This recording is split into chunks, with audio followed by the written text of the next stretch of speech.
Malbo Tech Talk.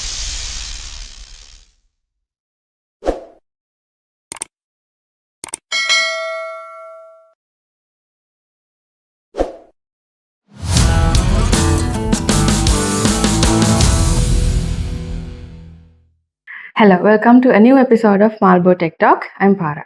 ඉතින් ඔයාලා දන්නවා Malbo ආයතනය අවුරුදු 35කට වඩා trading industry එකේ experience එකක් තියෙන company එකක්. Tested measurement equipment, safety tools, energy equipment and commercial lighting instruments වලින් experience තියෙන company එකක්. ඉතින් අද අපි Tech Talk segment එකේ කතා කරන්නේ power quality analysis එක ගැන. So ඒකට අපිත් එක්ක එකතු වෙනවා engineers Yasas and Bindra. Welcome. හරි යසස් ඉලෙක්ට්‍රිකල් ෆේලියර්ස් සමන්ස් වෝනින් එකක් නැතුවනේ ඇති වෙන්නේ. ඔයත් ඒ වගේව ෆේස් කරලා තියෙනවා. ඔව් අනිවාර්යෙන්ම පාර මම ගොඩක් එක්ස්පීරියන්ස් ඔය වගේ විඳලා තියෙනවා. මොකද මේ දැන් මැෂින්ස් ගත්තම ඉලෙක්ට්‍රිකලි ඒක පවර් තියෙනවා. වෝල්ටේජ් එකත් ඕකේ. ඒ වුණාට ගොඩක් වෙලාවට මැෂින්ස් ගත්තම මේ මැෂින් ස්ට්‍රේන්ජ්ලි බිහේව් කරන්න ගන්නවා. ඒ කියන්නේ මොකද්ද ප්‍රොබ්ලම් එක කියලා අපිට හොයාගන්න බෑ. එතකොට අපි කියන්නේ මල්ටිමීටර්ස් තියලා වෝල්ටේජ් එක චෙක් කරන ඒවා නෝමල්. එහෙම තිබුණත් මැෂින් එක හරියට වැඩ කරන්නේ නැහැ. යා කරන්න ඕන දේ හරියට කරලා දෙන්නේ නැති වෙනවා. ඒ වගේ අවස්ථාවලදී මේ ඉංජිනේර් කෙනෙක් විදියට අපිට අර දැන් සාමාන්‍ය ඉංජිනේර් කෙනෙක් කියන්නේ අපි ෆැක්ට්ස් තමයි දෙන්න ඕනේ. අපි ඔපිනියන්ස් දීලා හරියන්නේ නැහැ. ඒ කියන්නේ ගොඩක් වෙලාවට මැෂින් එකක් වැඩ කරනවා නම් ඒකේ මේ මැෂින් එක මෙන්න මේ හේතුව හින්දා වැඩ කරන්නේ නැහැ කියන එක ඉංජිනේර් කෙනෙක් විදියට කියන්න ඕනේ. බලන් ඉන්න ඔඩියන්ස් එකේ අයත් දන්නවා ඇති. එහෙම ඔයාලා ප්ලාන්ට් ඉංජිනේර් කෙනෙක් නම් ඔයාලා දන්නවා ඔයාලගේ මැෂින් එක මොකක් හරි බ්‍රේක් ඩවුන් වුණාම ඔයාලගේ ටොප් මැනේජ්මන්ට් එකට හරි කාට හරි ඔයාලගේ බොස් කෙනෙක්ට ඔයාලා කියන්න ඕනේ ඇයි මේක ෆේල් වෙන්න හේතු උනේ. ඔය කියන්නේ මොන සාධකයේද කියන එක ෆැක්ට් එක වැදගත් නේ. අන්නේ ඒ කියන්නේ ඒක තමයි ඇත්තටම ඉංජිනේර් කෙනෙක් විදියට වැදගත්. එතකොට අපි දැන් අද කතා කරන මාතෘකාව ගත්තොත් පවර් ක්වොලිටි සම්බන්ධයෙන් කතා කරන්නේ. එතකොට ඔය පවර් ක්වොලිටි සම්බන්ධයෙන් කතා කරද්දී පවර් ක්වොලිටි කියන එක වැදගත් වෙනවා. ඔය මේ මම කතා කරපු දැන් කලින් කතා කරපු දේවල් එක්ක. ඒ කියන්නේ දැන් යසස් කිව්වා වගේ දැන් මේ එයා මොකක් හරි ඉක්විප්මන්ට් එකක් තියෙනවා. අම්ද පොඩ්ඩක් එයා වැඩ ඔපරේට් කරන විදිහේ අවුලක් තියෙනවා කියලා අපිට තේරෙනවා. හැබැයි අවුල හොයාගන්න බෑ. යසස් කිව්වේ දැන් අපි ඒවැ පාස් මාරු කරනවා, එක වැඩ කරනවා. ඒක මැනේජ්මන්ට් එකට කම්යුනිස් කරන පාර්ට් එකක් ගන්න ගියත් මොකද්ද කරන්නේ? මැනේජ්මන්ට් එකෙන් අහනවා මොකද ඉෂුව එක හොයාගන්න බැරි වුණාද? ඒ දේවල් එක්ක කියන්නේ දැන් පවර් ක්වොලිටි එකේ ප්‍රශ්නේ ඉන්විසිබල් නේ. අපිට හිතා ගන්න බෑ කොහෙන්ද මේක වෙලා තියෙන්නේ කියලා. යසස් කිව්වා වගේ කෑලි 4-5 මාරු කරලා ඒත් ලෙඩේ එහෙමමයි. ඒ කියන්නේ අපි පවර් ක්වොලිටි පැත්ත බලන්නේ. හරි සාමාන්‍යයෙන් power problem එකක් කියද්දී සාමාන්‍යයෙන් හිතන්නේ බ්ලැක් අවුට් එකක් කියලානේ. non technical person කෙනෙක්ට power quality එක කොහොමද අපි explain කරන්නේ? ඔව් දැන් අපි දන්නේ එක්ක power එක තියෙනවා එක්ක net power එක නැහැ. කරන්ට් එක තියෙනවා කරන්ට් එක නැහැ. අපි ඔය දෙකනේ අපි සාමාන්‍ය ව්‍යවහාරය අපි එදෙන කතා කරන විදිය. එතකොට ඒක නෙමෙයි මේ. ඒ කියන්නේ දැන් power එක available තියෙනවා. available අපිට තියෙනවා power එක. හැබැයි අපිට හම්බෙන electricity එක කොච්චරක් cleanද කියලා තමයි අපි power quality එකෙන් හොයාගන්න ඕනේ. ඒ කියන්නේ wave form එක ඒ විදිහට stable තියනවාද? frequency stable තියනවාද? සහ ඊට පස්සේ ඔයාට හම්බෙන voltage එකේ කොහොමද variations තියෙන්නේ? voltage එක stable තියනවාද? ඒ දේවල් වල වෙනස්කම් තියනවාද? ඒකට මම සරල හැමෝටම තියෙන උදාහරණයක් ගත්තොත් දැන් අපි හිතමු current එක කියන්නේ බටයක් ඇතුලෙන් යන වතුර පාරක් වගේ හිතන්නකෝ. ඕකේ තියෙන්න පුළුවන් pressure drops තියෙන්න පුළුවන්. ඔය water එකේ contaminations තියෙනවා, dust particles තියෙනවා, එක පොඩි පොඩි අවුල් සහගත තැන් තියෙන්න පුළුවන් නේ. අන්න ඒ වගේ තමයි power quality කියන්නේ. වතුර හරි clean එකට හරි flow එකේ යනවා නම් අන්න power quality එක හොඳයි. හැබැයි අර වගේ එක dirt එක තියෙනවා නම් යන වතුර dirty නම් pressure drops තියෙනවා නම් එක calorie සහගත තැන් තියෙනවා නම් ඒ කියන්නේ අන්න ඒ වගේ power quality එක issue එකක් තියෙනවා. ඒ කියන්නේ power quality එක electricity එක අපි ඒ බටේ හරහා යන ජලය කියලා හිතුවොත් අන්න ඒ වගේ ඒකේ තියෙන අවුල් සහගත තැන් තමයි අපි power quality analysis එක කරලා හොයාගන්නේ. ඔව් බින්ද අර ගොඩක් වෙලාවට අපි ඔය සයිට්ස් වල ඉද්දිම RCD එහෙම ට්‍රිප් වෙනවනේ. අර RCD ට්‍රිප් වෙනවා අපිට හේතුවක් හොයාගන්න බෑ මොකක්ද කියලා. අර ඔයාලත් එහෙම අත්විඳලා ඇති. එහෙම මොකක්ද හේතුව කියන එක හොයාගන්න බැරි අර අපි ළඟ ඒකට අවශ්‍ය කරන ඇත්තටම ඉක්විප්මන්ට් එකක් නැතිකම තමයි. අපි ඉස්සරහට කතා කරමු අපිට මොකක්ද ඒකට පාවිච්චි කරන්න පුළුවන් ඉක්විප්මන්ට් එක කියලා. හරි SS power quality එක අඩු වුණාම තියෙන effects මොනවාද? ඒ කියන්නේ not enough to shut everything down but power quality එක poor වුණාම.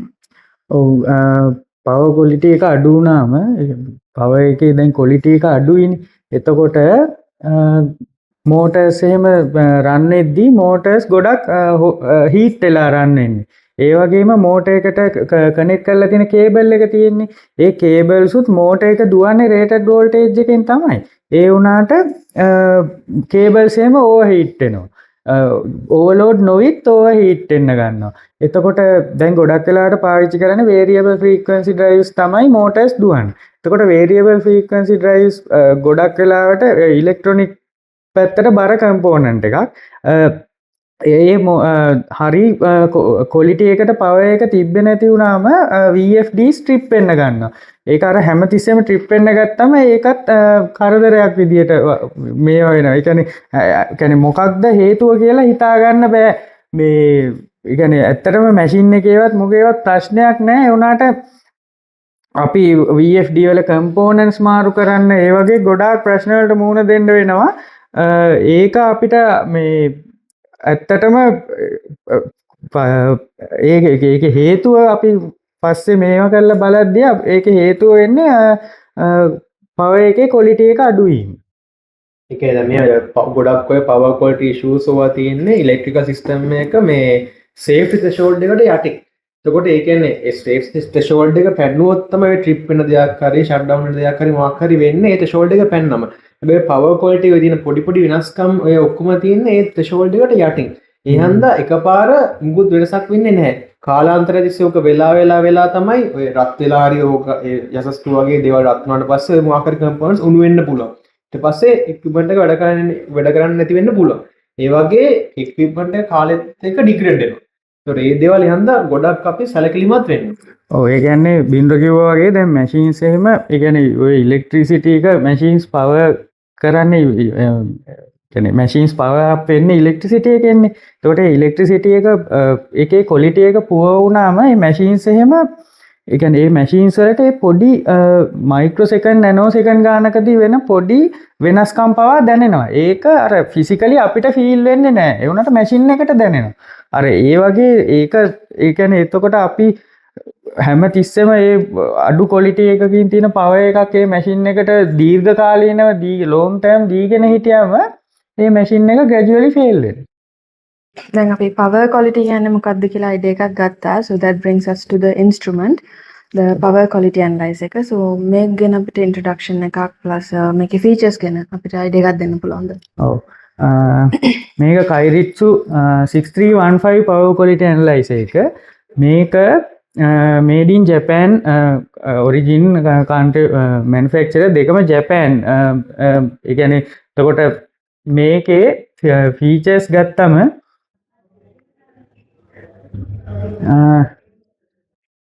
මේකේ ඔයාලට LCD ස්ක්‍රීන් එකක් එනවා. ඒ වගේම මේ බටන්ස් බලා ගන්න පුළුවන්. ඔයාලට මේකේ power energy ඒ කියන්නේ power quality parameters වගේම power quantity parameters දෙකම බලා ගන්න පුළුවන්.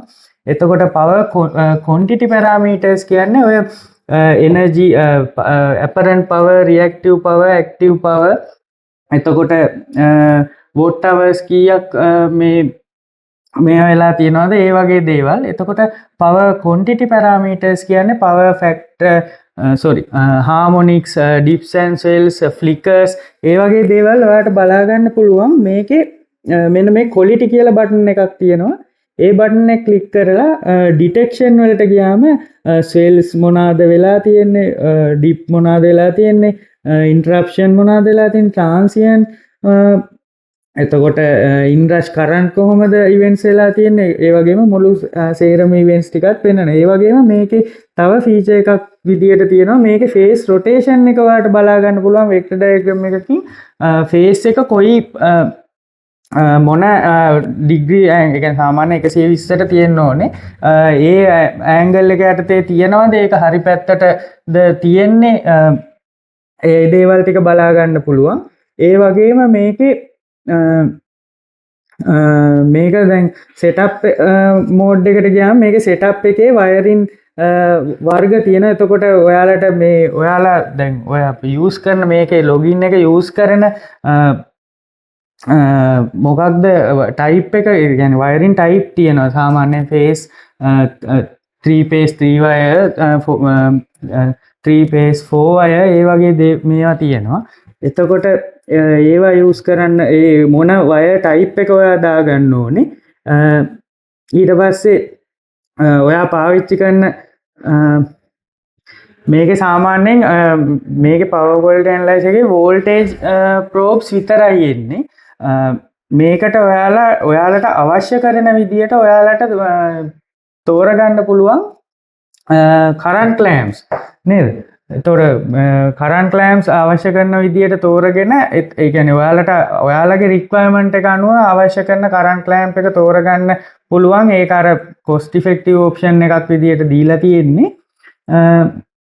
ඒ වගේම දැන් මේකේ ලොගින් සෙෂන් එකක් ස්ටාර්ට් කරලා මේක ඊට පස්සේ සාමාන්‍ය මේ ලොග් කර ඒ කියන්නේ දැන් සාමාන්‍යයෙන් මල්ටිමීටර් එකක් ගත්තොත් එහෙම අපිට මල්ටිමීටර් එක තියාගෙන එතන බලාගෙන තියාගෙන සයිට් එකේ මුළු දවසක් විතර ඉන්න බෑනේ. ඒක නැති කරගන්න මේ ඉන්සිඩන්ස් රෙකෝඩ් කරගන්න විදියක් නැහැනේ මල්ටිමීටර් එකෙන්.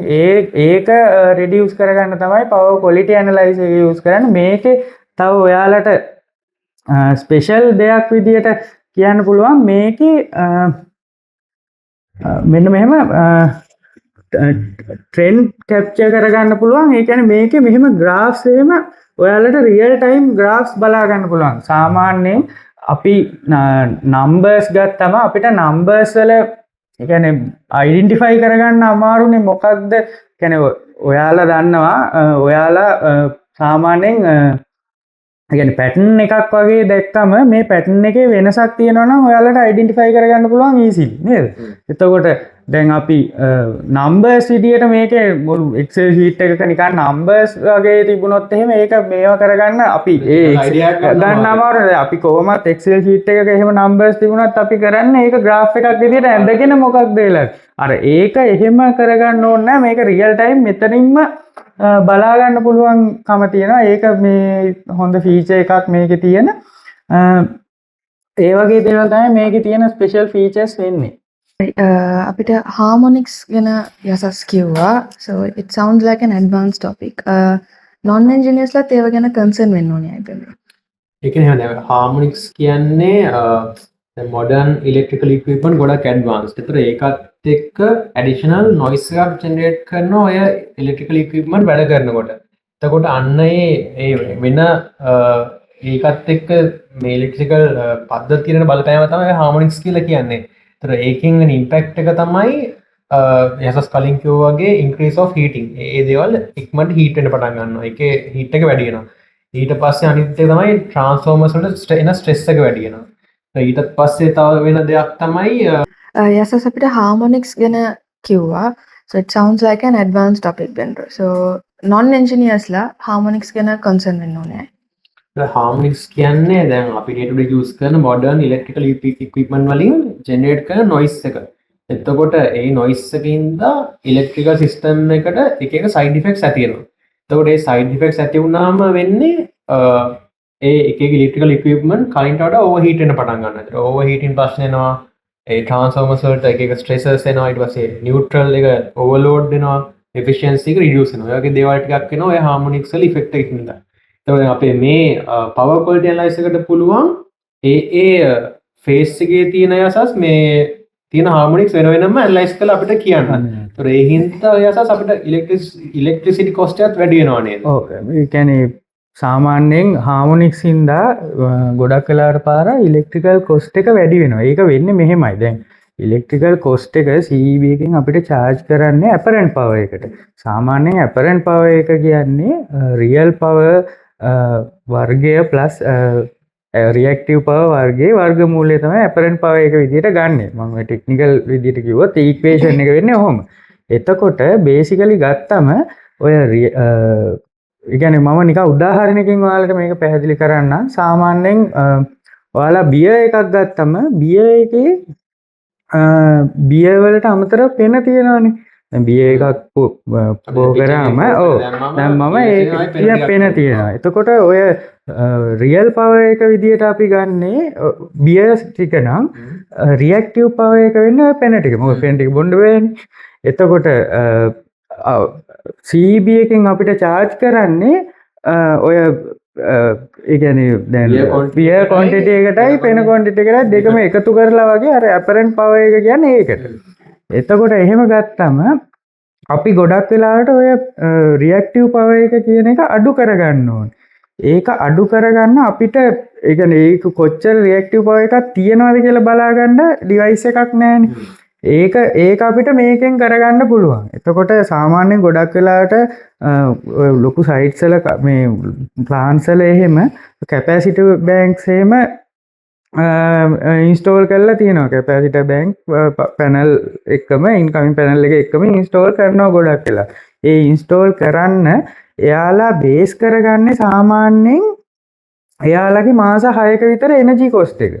ඒ කියන්නේ කොච්චර එනර්ජි ඒ කියන්නේ එයාලා කොච්චර අපරන්ට් පවර් එකක් ගිහින් තියනවද කියන එක මත තමයි බේස් කරගෙන හදන්නේ කැල්කියුලේෂන් එක. හැබැයි එයාලට පුළුවන් මේ වගේ ඩිවයිස් එකක් පාවිච්චි කරලා එයාලට ඒක සතියක් විතර දාලා තිබ්බම එයාලට ගොඩාක් ලොකු data ප්‍රමාණයක් එනවා. ඒ data ප්‍රමාණය use කරලා එයාලට පුළුවන් කැල්කියුලේට් කරගන්න එයාලට ඕන කරන කැපැසිටර්ස් මොන ස්ටෙප්ස් වලින් මොන kVAR එකේ කැපැසිටර්ස්ද ඕනේ කරන්න කියලා. අන්න ඒ වගේ දේවල් කරගන්න පුළුවන් ඩිවයිස් එකක් තමයි මේක. so finally දැන් අද අපි ගොඩක් දේවල් ඩිස්කස් කරා. so බලන එක්කෙනෙක්ට මේකෙන් as a conclusion මොනවාද ගන්න පුළුවන්? පාරා power quality කියන එක ගත්තම අපි දැන් ගොඩක් දේවල් කතා කරන්නේ අපි ඩිවයිස් එක ගැන කතා කරා power quality කියන්නේ මොකක්ද කොහොමද ඒවා ඉන්ජිනියර්ස්ලාට බලපාන්නේ power quality එක අඩු වුණාම ඒකට කෝස් වෙන්නේ මොනවද ඒ ගොඩක් දේවල් කතා කරන්නේ ඇත්තටම ඔයාලා මතක තියාගන්න ඕනේ දැන් ලෝකේ quality of life quality of food ඒ වගේම දැන් ඔය quality of power කියන එක ගොඩක් ලෝකේ ජනප්‍රිය වෙලා තියෙන මාතෘකාවක් වෙලා තියෙන මොකද power quality එක අඩු වෙලා තියෙන හින්දා ගොඩාක් losses වෙලා තියෙනවා ඒ කියන්නේ සාමාන්‍යයෙන් ඔය රිසර්ච් එකක කැල්කියුලේට් කරලා තියෙනවා සාමාන්‍යයෙන් year එකකට 800 බිලියන් විතර වගේ US ඩොලර්ස් ප්‍රමාණයක් ලෝකෙන් ඒ කියන්නේ loss වෙනවා මොකද අපි හරියට power එකේ quality එක maintain කරන්නේ නැති හින්දා. ඒ quality එක maintain කරන්න නම් අපිට ඒක බලා ගන්න මොකක් හරි ක්‍රමයක් තියෙන්න එපා. මොකද electricity කියන එක අපිට පේන්නේ නැහැ. ඒක බලා ගන්න අපිට ඕමනා කරන device එකක් තමයි මේක. මේ තියෙන්නේ Kairitsu brand එකේ power quality analyzer එක. ඔයාලට මේක use කරලා අර කලින් කිව්වා වගේ ඔයාලගේ power එකේ තියෙන quality එක මොන level එකේ තියෙනවද කොහොමද මොනවාද ඒ වගේ ඇති වෙන events කොහොමද මේ machines ඔයාලා පාවිච්චි කරන machines එහෙම behave වෙන්නේ කියන එක. ඒ කියන්නේ ඒකේ මොනවා හරි ඔයාලට හොයාගන්න බැරි ප්‍රශ්නයක් මොනවා හරි තියෙනවා නම් ඒක ඔයාලට identify කරගන්න පුළුවන් ඉතාමත් වටින device එකක් තමයි මේ Kairitsu power quality analyzer එක.